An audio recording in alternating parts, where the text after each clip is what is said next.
Robert Rodriguez, and this is Quentin Tarantino. How did we meet? You know, we met at the Toronto Film Festival. Mm-hmm. It was funny because... In 1992. You were there with El Mariachi. I was there with Reservoir Dogs. And I'd heard about El Mariachi, but I hadn't seen it yet.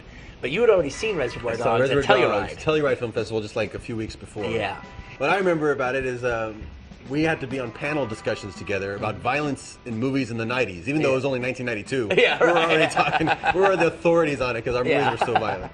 But I remember going up to the hotel room afterwards, and we're talking about what other future projects would be, and you said, I think you're really going to like my next project. It's called Pulp Fiction. I just started writing it. I remember when you were one of the first persons I gave Pulp Fiction to read. You gave me the script.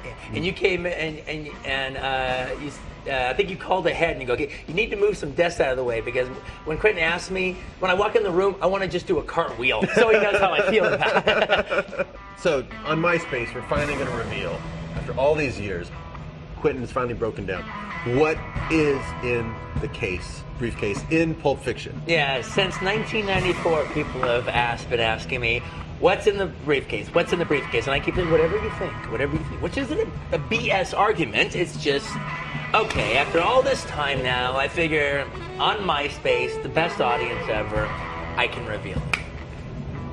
Just for you. So, in the briefcase that Marcellus Wallace is trying to get, when you open it up, when you look in it, it's...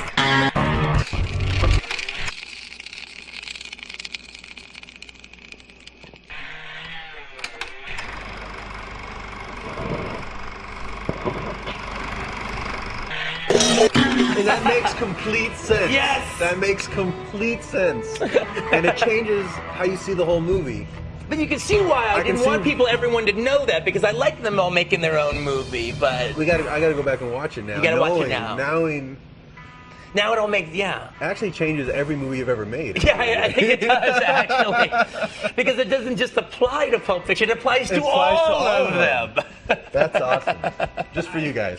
It's almost like, we come up with these groovy ideas that we think are cool, and I'm sure a lot of people would think of them. They're just not going to spend the next year doing them. the thing, yeah. But we do, and it's like, it's our duty to do that. It's our duty to come up with this cool stuff and do it, because no one, not because no one else is, but since we have the opportunity, we can't squander it. Yeah, exactly. You feel a responsibility. We got to hold the flag It's not trying to be everything for everybody. It is what it is, but what it is pretty darn cool. For those diehard fans, they love that kind of cinema. We're making it for them. Yeah, exactly. So it's like, oh, okay, we should do that. And that's when we went and did Grindhouse. But why don't you talk about when we first came up with that 5 minutes that the film was born. You always hear those kind of stories with the filmmakers. We're so lucky that we have so many of them. Right, yeah. I'd come up with the idea originally about 3 years ago, because Quentin would always show double features at his house, and he has a film festival, and I was reading some old script ideas. One of them was Planet Terror.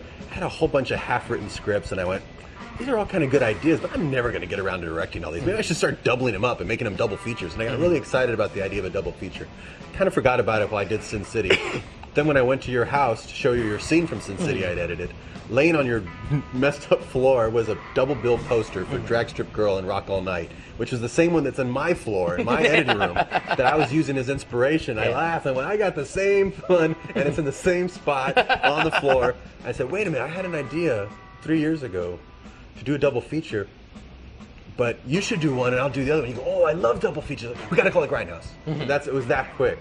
I show a lot of films at my house. I'm kind of a frustrated theater manager, and actually, you go to Robert's house, he'll make you dinner. He's a normal guy, right? And he's a pretty terrific cook too. So he'll make you dinner, and that's his way of entertaining. My way of entertaining is showing movies. But then what I do is, it's a double feature. So I sweat on making the right combination, and then the right trailers in the front to open it, because I have a whole big collection of trailers. So I get to be like a movie DJ guy. I put them in this kind of order and that kind, like a mixtape, except of movie trailers. And they play in the middle, and it's this whole night, it's this whole evening, and Robert's always just really enjoyed it. And the 6th minute after the 5 minutes when we came up with Grindhouse, it's got to be like a night at your house when you show a movie. We got to just do that in 3,000 theaters. Yeah, and around the world. We want everybody to have this experience, because it is so much fun going to his house and watching a couple of old prints and things that I haven't seen before. And I thought, wow, let's do this for everybody. What would you think the biggest differences between us are as far as movie making?